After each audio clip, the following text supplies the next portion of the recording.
आज का डिक्टेशन 100 शब्द प्रति मिनट स्टार्ट होगा 5 सेकंड बाद।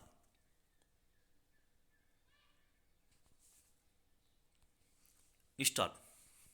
जातीय हिंसा से त्रस्त घायल मणिपुर को समाधान का इंतजार है। मणिपुर जलता रहा और हल ढूंढने में न तो केंद्र ने और न ही राज्य की सरकार ने कभी राजनीतिक इच्छा शक्ति का इजहार किया। वहां हालत बेहद खराब रहे हैं। गृह मंत्रालय की ताजा रपट से यह स्पष्ट है। वर्ष 2023 में समूचे पूर्वोत्तर क्षेत्र में हुई हिंसा में से 77% घटनाएं मणिपुर में हुई। वहां बहुसंख्यक मैतई और आदिवासी कुकी समुदायों के बीच जातीय हिंसा में सैकड़ों नागरिकों और सुरक्षाकर्मियों की जान गई।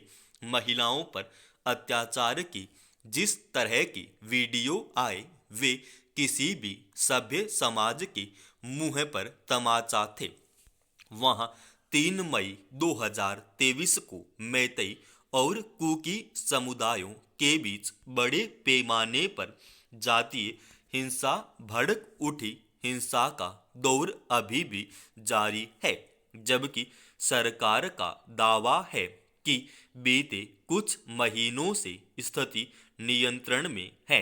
मुख्यमंत्री एन बीरेन सिंह ने अब जाकर राज्य में हुए जातीय संघर्ष के लिए माफी मांगी है और सभी समुदायों से पिछली गलतियों को भूलने तथा एक साथ रहने की अपील की है।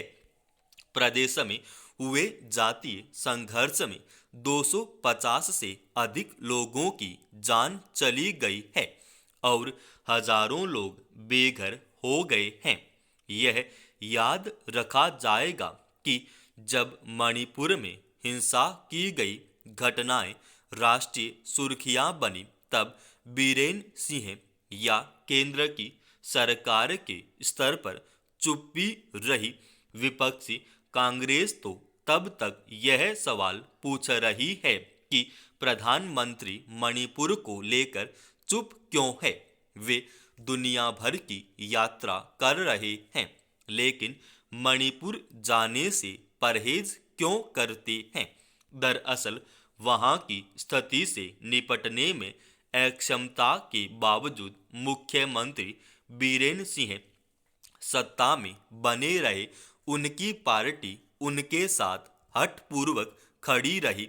इस मामले में अंतर्राष्ट्रीय स्तर पर भारत की छवि धूमिल हुई। अब जबकि वहां का समाज बुरी तरह से बंट गया और समरसता दूर की कौड़ी हो गई है, बीरेन की मुश्किलें बढ़ गई हैं। केंद्र सरकार ने वहां के लोगों को भरोसे में लिए बगैर 2 फैसले लिए जो विवादित रहे। भारत म्यांमार सीमा पर बाड़ लगाना और मुक्त आवागमन व्यवस्था खत्म करना। इन फैसलों का मणिपुर में कई आदिवासी संगठनों ने विरोध किया। सर्वोच्च न्यायालय ने वहां की स्थिति पर स्वतः संज्ञान लेते हुए निगरानी और जांच समितियां गठित कर दी थी। उसमें बाहरी राज्यों के पुलिस अधिकारियों को तैनात किया गया। उम्मीद बनी थी कि हिंसा की हकीकत जल्द ही सामने आएगी। मणिपुर कोई इतना बड़ा और जटिल राज्य नहीं है कि वहां की स्थितियों से निपटना मुश्किल हो। विवाद भी एक भ्रम की वजह से पैदा हुआ था। अगर सरकार संजीदा होती तो दोनों समुदाय के लोगों को आमने सामने बिठाकर मसले का हल निकाल चुकी होती। कोई भी कल्याणकारी सरकार इस तरह पैदा हो गई गृह युद्ध जैसी स्थिति को हाथ पर हाथ धरे कैसे देख सकती है। शांति बहाली के लिए सभी पक्षकारों का आम सहमति पर आना जरूरी है। वहां जिस तरह से विवाद में जंगल और जमीन का मुद्दा, अवैध प्रवासियों की समस्या, नशीले पदार्थों की तस्करी का जाल और दूसरे कानूनी पहलू उभरते चले गए हैं, उससे स्पष्ट है कि गतिरोध कई मोर्चे पर है और इन सभी पर काम किए जाने की जरूरत है। भावनात्मक बातों से काम नहीं चलेगा। संवेदनशीलता के साथ गंभीर कदम उठाने की जरूरत है। अंतरिक्ष में भारत ने नई छलांग लगाई है। भारतीय अंतरिक्ष मिशन इसरो के स्पेडेक्स मिशन की शानदार कामयाबी ने उसे अमेरिका, रूस और चीन की कतार में खड़ा कर दिया है। यह हमारे वैज्ञानिकों के सतत अनुसंधान और उनकी मेधा का प्रतिफल है कि हम आने वाले समय में चांद पर इंसान भेजने का सपना साकार कर पाएंगे। फिलहाल भारत ने 2 यानों को अलग करने के बाद उन्हें पृथ्वी की निचली कक्षा में स्थापित कर सभी को चौंका दिया है। इसरो का यह महत्वाकांक्षी मिशन था। आगामी 7 जनवरी को इस मिशन के तहत जब इन यानों को जोड़ा जाएगा, तब भारत 3 बड़े देशों के साथ यह क्षमता हासिल करने वाला चौथा देश बन जाएगा। गौर करने की बात है कि एक समय हमारा अंतरिक्ष कार्यक्रम उपग्रहों को ऊपर ले जाने तक सीमित था। जैसे जैसे भारत अंतरिक्ष प्रौद्योगिकी में महारत हासिल करता गया, उसके अंतरिक्ष अभियानों को नए क्षितिज मिलते गए। कोई दो मत नहीं कि स्पेडेक्स मिशन की कामयाबी ने देश के अंतरिक्ष कार्यक्रम को निर्णायक मोड़ पर पहुंचा दिया है। उम्मीद है कि 2035 तक भारत भी अंतरिक्ष में अपना केंद्र स्थापित कर लेगा।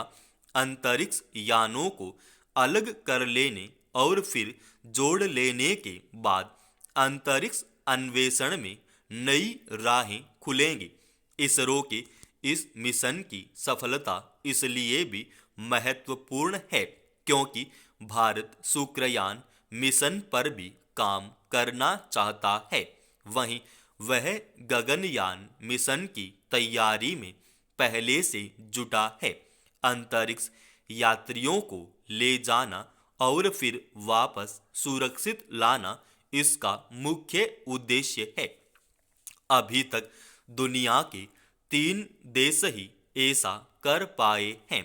वैसे भी 2040 तक चंद्रमा पर मानव भेजने की हमारी महत्वाकांक्षी योजना है। इस लिहाज से देखें तो इसरो की नई सफलता ने हमारे लिए कई नए दरवाजे खोल दिए हैं। अंतरिक्ष में भारत की उपस्थिति अब और मजबूती से दर्ज होगी।